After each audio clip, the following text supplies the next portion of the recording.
સુરતમાં school રિક્ષાનો video viral થયો છે। સમાચાર સામે આવી રહ્યા છે। સ્કૂલ રિક્ષાનો વિડીયો સામે આવ્યો છે તો સુરતથી સમાચાર પ્રાપ્ત થયા, જેમાં ડિંડોલી વિસ્તારનો વિડીયો વાયરલ થયો છે।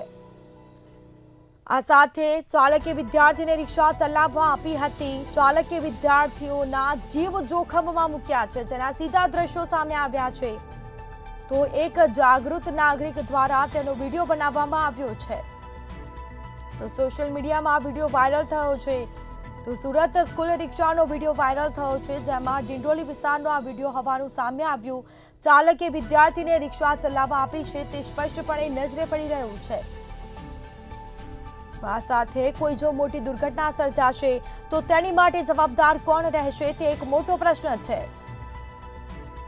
તો એક જાગૃત નાગરિક દ્વારા વિડીયો બનાવવામાં આવ્યો હતો અને તેને સોશિયલ મીડિયામાં વાયરલ કરવામાં આવ્યો છે। તો રિક્ષા ચાલકે વિદ્યાર્થીને રિક્ષા ચલાવવા આપી છે તે સ્પષ્ટપણે વિડીયોમાં નજરે પડ્યું છે। તો એક જાગૃત નાગરિક દ્વારા તેનો વિડીયો બનાવવામાં આવ્યો છે। તો વધુ વિગતો સાથે સંવાદદાતા રાબિયા સાહલે ફોનલાઈન પર જોડાઈ ગયા છે। જી, સુરતમાં સ્કૂલ રિક્ષાનો વિડીયો સામે આવ્યો, જેમાં ચાલકે વિદ્યાર્થીને રિક્ષા ચલાવવા આપી છે, શું વિગતો? આમ તો રાજકોટની અંદર જ્યારે ગેમ ઝોનની આગની દુર્ઘટના બની હતી ને, ત્યારબાદ સમગ્ર જે વિસ્તારો હોય છે, ત્યારે સુરત શહેર હોય, અમદાવાદ હોય, વિવિધ જે શહેરો છે તેની અંદર શાળાઓની અંદર ડિઝાસ્ટર મેનેજમેન્ટ સહિત સ્કૂલ વાન અને સ્કૂલ રિક્ષા માટેની ગાઈડલાઈનોના કડક અમલ માટે સૂચનાઓ જારી કરવામાં આવી હતી। તેમ છતાં સુરત શહેરની અંદર એક રિક્ષા ચાલકે વિદ્યાર્થીને ડ્રાઇવિંગ સીટ પર બેસાડીને રિક્ષા ચલાવવા આપી હતી, જેને પગલે રિક્ષામાં બેઠેલા અન્ય વિદ્યાર્થીઓના જીવ જોખમમાં મુકાયા હતા। રિક્ષા નંબર GJ05CT 2016ના ચાલકની ગંભીર બેદરકારી સામે આવી હતી। એક જાગૃત નાગરિકે સમગ્ર ઘટના જોઈ એનો વિડીયો બનાવીને સોશિયલ મીડિયામાં વાયરલ કર્યો હતો। વિદ્યાર્થી અને ડ્રાઈવર બંને ડ્રાઇવિંગ સીટ પર બેઠેલા જોવા મળી રહ્યા છે, ત્યારે વિદ્યાર્થી રિક્ષા ચલાવી રહ્યો છે અને પાછળ અન્ય વિદ્યાર્થીઓ પણ બેઠા છે। આ વિડીયો સોશિયલ મીડિયા પર વાયરલ થયો હતો અને વિડીયો સુરતના ડિંડોલી વિસ્તારનો હોવાનું અનુમાન લગાવવામાં આવી રહ્યું છે। આશ્ચર્યની વાત છે કે એક વિદ્યાર્થી રિક્ષા ચાલકની બાજુમાં બેસીને રિક્ષા ચલાવી રહ્યો છે અને અન્ય વિદ્યાર્થીઓ પાછળ બેઠા છે, જેથી તે રિક્ષા ચાલક પોતાના જીવની સાથે અન્ય વિદ્યાર્થીઓના જીવ પણ જોખમમાં મૂકી રહ્યો છે। જો આ રિક્ષા પલટી મારી જાય અથવા નારાયણ રિક્ષાને કઈ આડું અવડું અન્ય ગાડી આવી જાય, ત્યારે અન્ય બાળકોના જીવ સાથે પણ ક્યાંક ચેડા તે કરી રહ્યો છે। જો કોઈ બાળકને કઈ થાય તો એની જવાબદારી કોણ લેશે?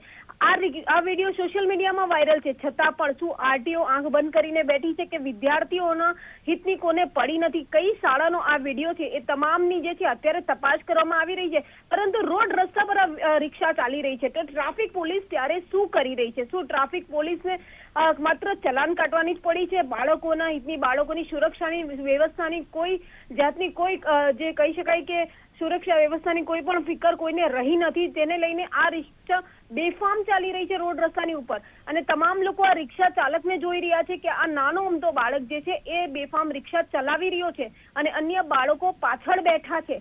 ત્યારે જો કોઈ ઘટના બનશે તો એની જવાબદારી કોણ લેશે? સુરત ટ્રાફિક પોલીસ જે માત્ર ચલાન કરવાથી ઊંચી નથી આવતી અને ટ્રાફિકનું નિયમન કરવામાં આગળ રહી છે, પરંતુ જે રીતના આ રિક્ષા ચાલક જે આપી રહ્યો છે આ બાળકને રિક્ષા, ત્યારે આરટીઓની ઉપર પણ ક્યાંક સવાલો ઉઠી રહ્યા છે કે રિક્ષા ચાલકની જે રિક્ષા છે એ રસ્તા પર આ રીતે દોડી રહી છે, બાળક તે રિક્ષા ચલાવી રહ્યું છે, એના વાલીઓને આ રિક્ષા ચલાવે છે તે ખબર છે કે નહીં? જે શાળાનો આ વિદ્યાર્થી છે તે શાળાને આ જે રિક્ષા ચલાવવાની જે બાબત છે, આ વિડીયો જે સોશિયલ મીડિયામાં વાયરલ થયો છે એની ખબર છે કે નહીં? અનેક સવાલો જે છે આ રિક્ષા ચાલકની ઉપર ઉઠી રહ્યા છે, આ ઘટનાની ઉપર ઉઠી રહ્યા છે।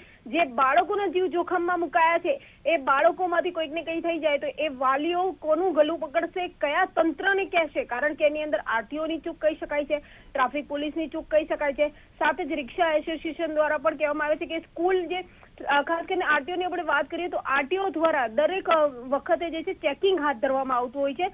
સ્પેશિયલી સ્કૂલની રિક્ષા, વાન, તમામ લોકોનું ચેકિંગ હાથ ધરવામાં આવે છે। તો શું ખરેખર ચેકિંગ થતું હોય છે? તો આ રીતની ઘટના કેવી રીતે બને છે? હવે આ ઘટનાની અંદર જો રિક્ષા પલટી મારી જશે તો એની જવાબદારી કોની રહેશે? એવા અનેક સવાલો જે છે આ ઘટના પરથી ઉઠી રહ્યા છે। જી બિલકુલથી તમામ જાણકારી આપવા બદલ આપનો આભાર।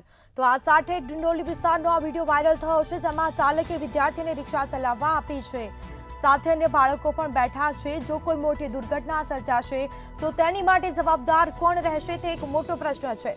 તો ચાલકે વિદ્યાર્થીઓના જીવ જોખમમાં મૂક્યા છે. એક જાગૃત નાગરિકે તેનો વિડીયો બનાવ્યો છે અને તે વિડીયો સોશિયલ મીડિયામાં વાયરલ થયો છે. તો ટ્રાફિક પોલીસની કામગીરી પર સવાલ ઉઠવા પામ્યા છે.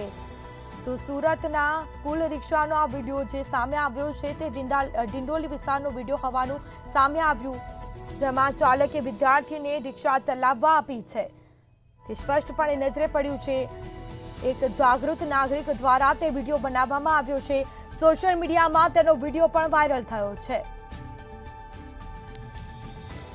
તો આ સાથે જ અન્ય બાળકો પણ પાછળ બેઠા છે, તેઓના પણ જીવ જોખમમાં મૂકે છે. જો કોઈ મોટી દુર્ઘટના સર્જાશે તો તેની માટે જવાબદાર કોણ રહેશે તે એક મોટો પ્રશ્ન છે.